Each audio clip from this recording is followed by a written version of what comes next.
Afternoon and welcome back to the One Celtic Fans View. Benji Siegrist has put out a cryptic social media message. Now remember the last time that someone put out a cryptic social media message, it was our Grumpy Greek, and he left that Christmas. That was just over a year ago, and just coming up for about a year ago now. But Benji Siegrist has put a picture of himself up, training at Celtic, and he's got just eyes on it, just eyes, and that's it. It is a bit cryptic. He doesn't put too much on his social media. It's usually about him and his other half, who stays in Australia.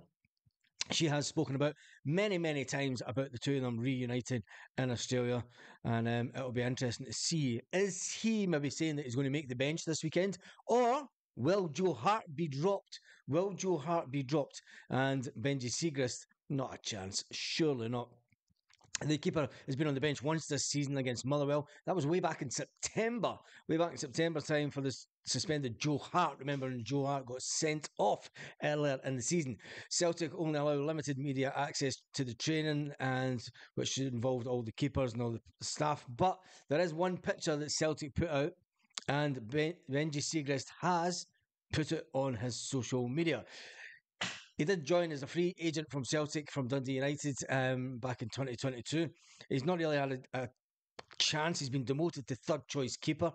It's going to be an interesting one. Brendan Rodgers never said anything about any injury to any of the keepers, which would suggest that Benji Siegrist might get on the pitch. So we'll see what happens tomorrow. With Benji Siegrist, whether he gets on the bench or even if Joe Hart gets dropped. Anyway, we move on from that. The referee for tomorrow's game at Kilmarnock has been confirmed.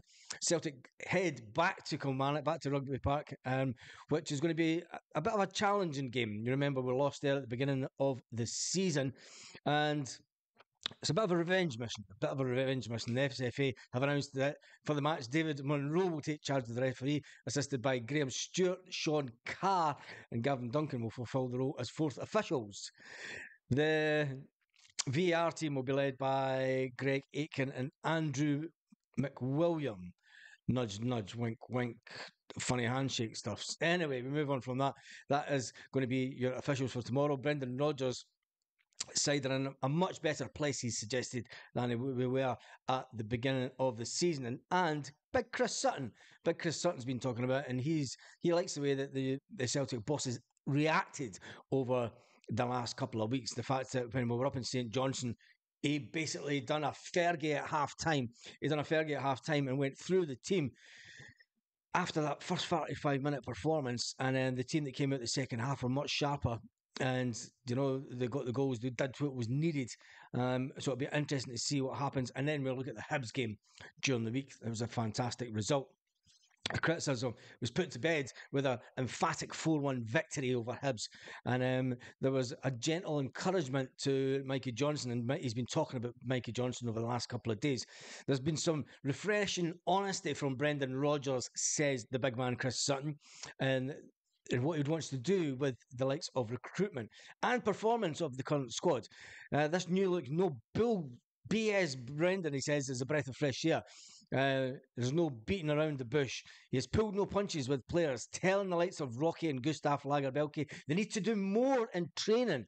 If they want to make the bench. There is only two players that they can get playing the positions that those guys are after, so it does make it troubling for them. And he says, look, there's not a lot they can do when the guys are hitting such good form.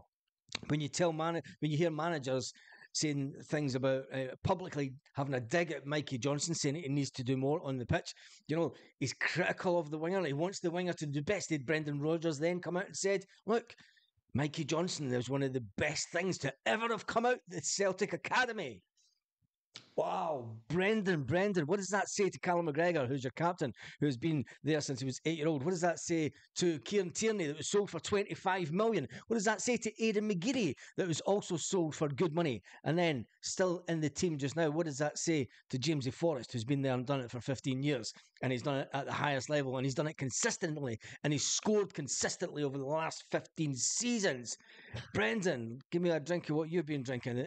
Give Mikey Johnson a bit of that motivation, and could put a bit more pressure on him And will it make him perform? Maybe this is what Brendan Rodgers is trying to do. Maybe it's about reverse psychology and saying, look, if you want to play and you think you're good enough, do your talking on the pitch and show us how good you are. And then, and only then, you maybe get this new contract that you're after at Celtic. Anyway, moving on to some transfer news with Celtic.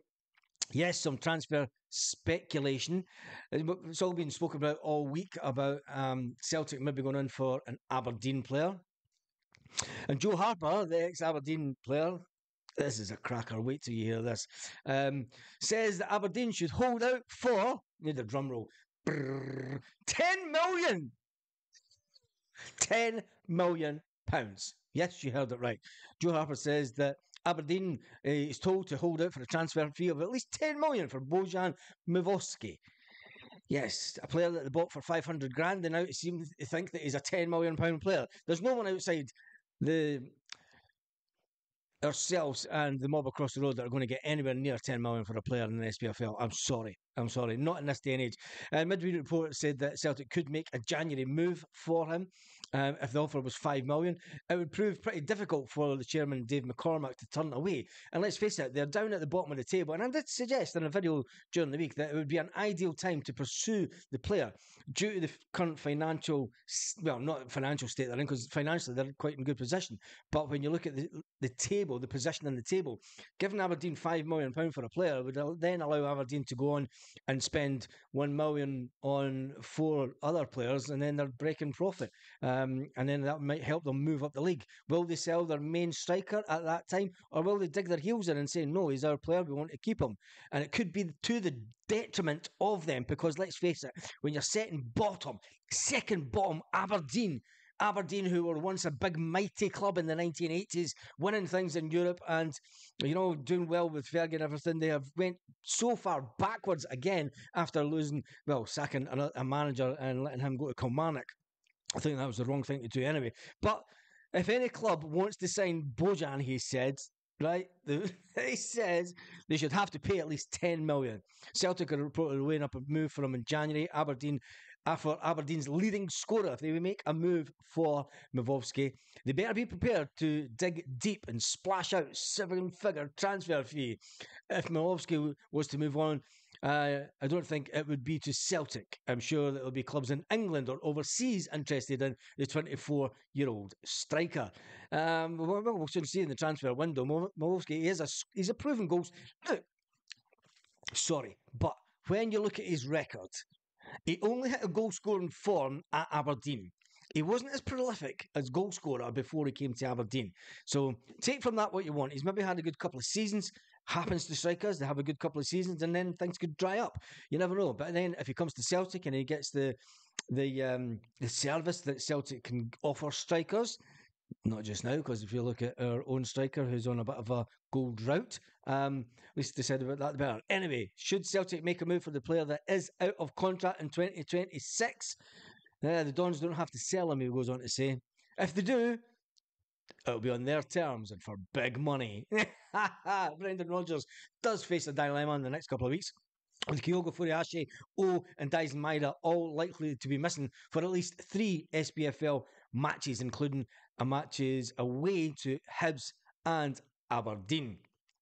Do we need to go and buy a striker? The manager said that it's a position that we're definitely looking at.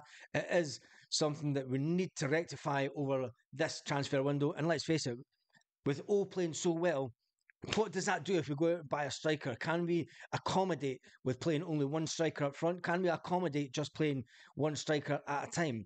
We've seen it last year with the big grumpy Greek that went off to America, who's now a prolific goal scorer in America. Will 2 strikers want to sit on the bench and sit behind Kyogo on a week-in, week-out basis?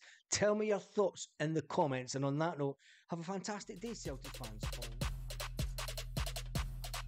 Lit. Roll up to the